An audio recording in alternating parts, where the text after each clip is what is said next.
Welcome back to the Body Art Show. I'm Julie Tattam from the Global College of Body Art. Tonight we continue on with our interviews with the Skin Wars cast. This time we are lucky enough to have the producer and judge, Robin Slonina. Robin is a very accomplished artist herself, running a successful body painting agency in Las Vegas, Skin City Body Painting. She's a wonderful person with a great sense of humour and a big heart. Please welcome Robin. Hey Robin, thank you so much for joining us. Hi, so good to be here. Thanks for having me. You're a very well-known body painter in Vegas. You have a company called Skin City. Yeah, Skin City's been around for about 8 years, and we do it all. We do private clients for big events like Halloween or EDC. We also do just private photo shoots, to make people feel like a superstar for a day. So you're not a native of Vegas. You're from Chicago, is that right? I am from Chicago. I went to the School of the Art Institute in Chicago, where I got my fine art degree. So what brought you to Vegas? Well, I was traveling the whole country. I was doing sort of interactive sculptures. I met Jimmy Slonina. He was also from Chicago, so we actually were set up on sort of a blind date by some mischievous friends. And you have a little boy now? Yes, we do. My husband works on the Strip here in Vegas. He is a Cirque du Soleil character, and we have a son named Leo, who is almost 5 years old now. And is Leo excited about seeing his mom on television? Yes, he loves it. He loves the show. He's really gotten into it. I think he thinks that Gear is a superhero of sorts. So he's a little bit, he's got a big man crush on Gear, I think. But he likes, the whole thing. He just loves watching the transformations. And he's very used to seeing body paint, obviously. Right. How did it come to be that you were involved in Skin Wars? Well, I had been approached by lots of different production companies over the years, and it was starting to seem like it was just my destiny to do some sort of TV show because it just kept coming at me. And, I had had some false starts, and when I was approached by Michael Levitt and Jill Gouliarte, I was maybe even a little cynical about television.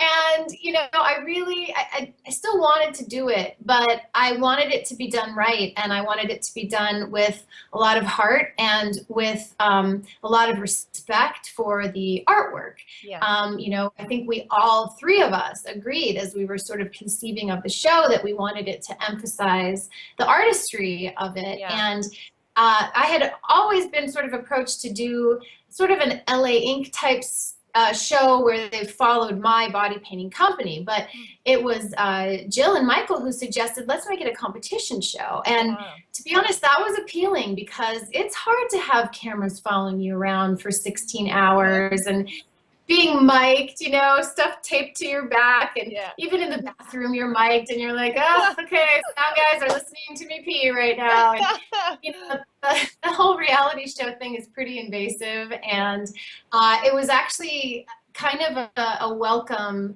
change of plan to do a competition show instead. I mean, imagine that you and Craig wouldn't have been involved in anything that wasn't completely authentic and true to the art. So did you have a lot of involvement in the production? Yeah, definitely. I mean, originally, I think, they pulled in Craig pretty early on as a consultant. They also pulled in another amazing body painter named Pasher, and he was pretty instrumental in helping us find the best names across the country. And do you think that people are more aware of body painting now, and it's good for body painting? I think so. I think it's really, it's such a modern incarnation of an ancient art form. I mean, body painting has been around forever, as far back as recorded history, people have been adorning themselves with paint. But, this modern movement of body painting is new to a lot of people. And one of my favorite comments that I got from a fan of the show was, she said, I watched the show with my 80-year-old grandfather and my 6-year-old son, and all of us, the three of us. All the demographics. Yeah, I mean, what a treat. They've handled the nakedness very respectfully in terms of the shooting and the angles, etc. Did you find that?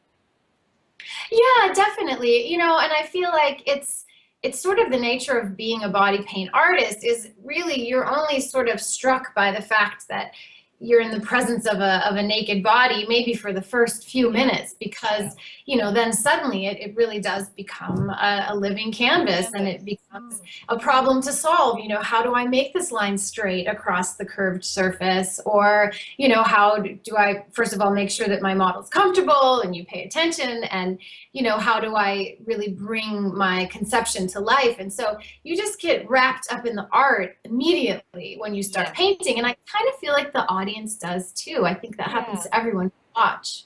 Yeah, yeah, and the model too. As soon as the paint goes on, they almost forget they have no clothes as well. Yeah, I hear that all the time from models. How did it feel being in front of the cameras? Are you fairly comfortable in front of TV cameras now? Oh yeah, I mean, it's not my first rodeo, as I think I heard Gear say on one episode. I'm pretty comfortable with the camera. You get used to it, you know, you learn the tricks as far as where to look, you know, establish your sight line. And, you know, during the show, they actually have little earbuds in our ears. So sometimes you have to listen to two people talking at the same time. So there's a little bit of a learning curve to get used to. So did you find it hard to judge knowing that the whole nation was watching you and working out whether they agree with your judgment? Well, you know, the thing that I found actually really interesting about judging was when I was initially on set and surrounded by this amazing talent, and the show was actually happening, and we had RuPaul and we had Craig and we had Rebecca, and I was just feeling so blissed out about the whole thing, and just the set was beautiful, and, you know, it was all happening. And it wasn't until we did that very first elimination that I was sitting in my trailer and it really hit me like, oh my gosh, I've just sent someone home. Like, this is terrible. This is what did I get myself into? Like, you know, I loved them all. And so to try to make that decision, I don't think I was really concerned about, you know, the public or, you know, other people judging, you know, from their sofas. Or I think what I was most concerned about was, wow, we are going to have to crush someone's dreams back on that stage. And that was what really affected me and brought it home that this is real. This really is a competition show. There was an episode where you and Craig almost looked like you were close to tears. It was a really emotional panel. Well, I mean, honestly, one of my secrets is that I am close to tears all the time, which is really why I decided to wear my glasses when I judge. Really? Because I could hide my eyes a little bit better. I mean, I'm just one of those people that when someone starts crying, I just feel it and I start crying. It's just hard because I think what people really need to understand is that we have to stick to the judging criteria. And we have to judge 1/3 is technique. Only 1/3. And so sometimes, you know, it seems really obvious that, oh, this is, you know, by far the one that is the best painted. But that only counts for 1/3 of the points. And, you know, 1/3 is creativity and originality. And 1/3 is implementation of the challenge. You know, we have to stick to the judging criteria, and we have to do that to be fair. So how did the contestants be selected? Did you have a huge number of people and you whittled it down, or? Yeah, absolutely. I mean, you know, we really scoured the whole country as far as the most talented emerging artists. You know, we wanted to get people that, you know, weren't necessarily professionals at the top of their game. We wanted to find the people that were the emerging talents in the country.